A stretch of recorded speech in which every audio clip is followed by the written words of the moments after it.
Hello friends, जून 2005 का ये continue करके दूसरा वीडियो बन रहा है।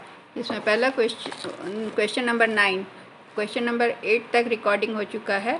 क्वेश्चन नंबर 9 शायद ये भी रिपीट हो रहा है। Which of the following factors does not impact teaching? पहला है learning through experience, teachers knowledge, classroom activities that encourage learning and socio economic background of students. तो इसमें हम देख रहे हैं कि लर्निंग थ्रू एक्सपीरियंस ठीक है, टीचर्स नॉलेज भी लर्निंग में टीचिंग को प्रभावित करता है, क्लासरूम एक्टिविटीज़ भी लर्निंग को प्रभावित करती है, लेकिन सोशियो इकोनॉमिक बैकग्राउंड जो स्टूडेंट्स का है वो उससे लर्निंग प्रभावित नहीं होता। अगला क्वेश्चन है achievement tests are commonly used for the purpose of assessing the amount of learning after teaching. Achievement test कब होता है? जब टीचर पढ़ाने के बाद टेस्ट लेते हैं। तो ये रीज़न हो सकता है making selections for specific job, selecting candidates for a course और identifying strengths and weakness of learners. तो अचीवमेंट टेस्ट होता है किसी टॉपिक को पढ़ाने के बाद उसका लर्निंग को जांचने के लिए, इसलिए इसका आंसर होगा assessing the amount of learning after teaching.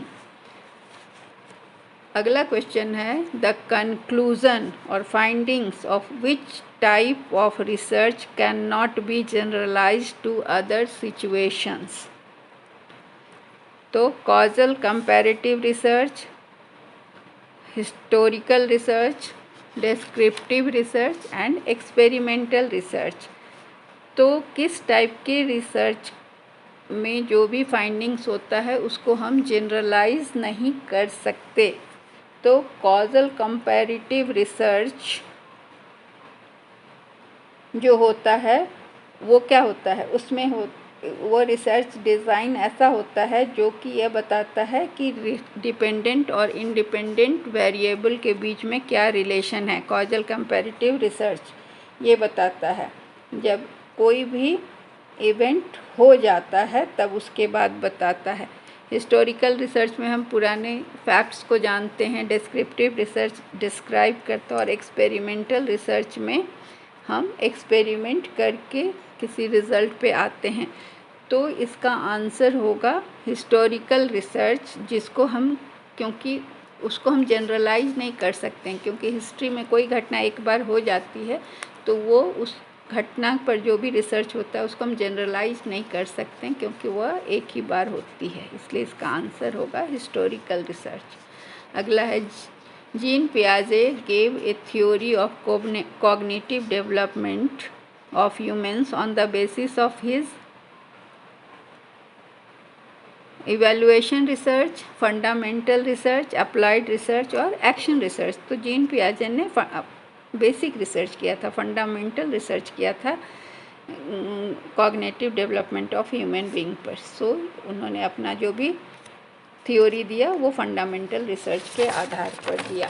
अगला क्वेश्चन है which of the following statements regarding the meaning of research are correct? इसमें से कौन सा स्टेटमेंट्स रिसर्च के लिए सही है? तो पहला है research refers to a series of systematic activity और activities undertaken to find out the solution of a problem. बिल्कुल सही। It is a systematic, logical, unbiased process wherein verification of hypothesis, data analysis, interpretation and information of principles can be done. ये भी सही है। It is an intellectual inquiry or quest towards truth. बिल्कुल ये भी सही है। It leads to enhancement of knowledge. तो ये चारों चीज़ रिसर्च के लिए सही है, तो इसका आंसर होगा ए, जिसमें ये चारों इंक्लूडेड हैं। अगला है जीन पियाजे gave a theory of cognitive development of humans on, अच्छा ये रिपीट हो गया है, इसका आंसर होगा फंडामेंटल रिसर्च। अपने फंडामेंटल रिसर्च के आधार पर उन्होंने दिया। अगला क्वेश्चन है male and female students perform equally well in a numerical aptitude test. यह स्टेटमेंट क्या बताता है? ये स्टेटमेंट बताता है नल हाइपोथेसिस। स्टैटिस्टिकल हाइपोथेसिस, ये हाइपोथेसिस है, तो स्टैटिस्टिकल हाइपोथेसिस क्या होता है? ये हाइपोथेसिस ये बताता है जो कि हम प्रोसेस को ऑब्जर्व करके उसको टेस्ट कर सकते हैं, तो वो स्टैटिस्टिकल हाइपोथेसिस होता है। रिसर्च हाइपोथेसिस क्लियर होता है, स्पेसिफिक होता है और टेस्टेबल स्टेटमेंट होता है, और इसका जो कि पॉसिबल आउटकम के बारे में बताता है। और नल हाइपोथेसिस बताता है कि कोई सिग्निफिकेंस नहीं है बिटवीन द टू वेरिएबल्स के, यहाँ मेल और फीमेल स्टूडेंट्स परफॉर्म, इसमें कोई सिग्निफिकेंस रिलेशन नहीं है।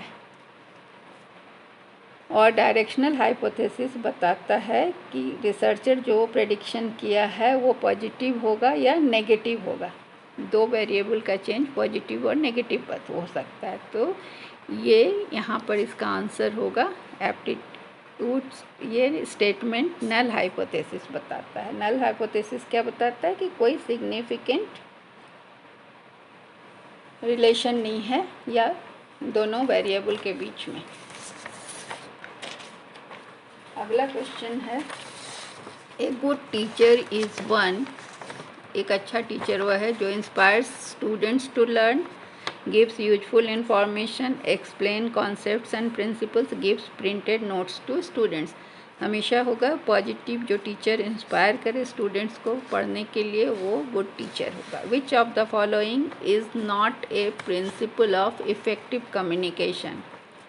Strategic use of grapevine. Grapevine क्या होता है? इनफॉर्मल टॉक, जो कि ऐसे ही ऑफिस में बातें होती हैं। दूसरा है परसुएसिव और कन्विंसिंग डायलॉग, जो कि परसुएट करता है या कन्विंस करता है। पार्टिसिपेशन ऑफ ऑडियंस, और डी है one way transfer of information. तो जब भी वन वे ट्रांसफ़र होगा तो वो कम्युनिकेशन नहीं होता है, एक कम्युनिकेशन होने के लिए टू वे होना ज़रूरी है, इसलिए इसका आंसर होगा डी।